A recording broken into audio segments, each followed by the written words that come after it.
मिठो रहेछ है मासु ल कसो छिटो एउटा मासु खाएर भिडियो सकिँदैन म त एक प्लेट सकिसक्छु यो उसमा भन के दिदीले आज खाइसक्नु पानी पानी पनि खान पायो होइन ए अब हिँडे घरतिर छ र सुन खाइके बजायो त दिदीले खान दिदैन दिदी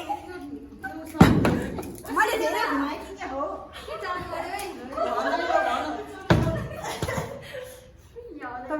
पर्यो उसले त हामीलाई अनि लास्ट खाने त पाएन त्यो बस्दैन कि यार हाम्रो उसमा भन के पछाडि गएको छ के छ्या दिदीले चाहिँ बस्छ के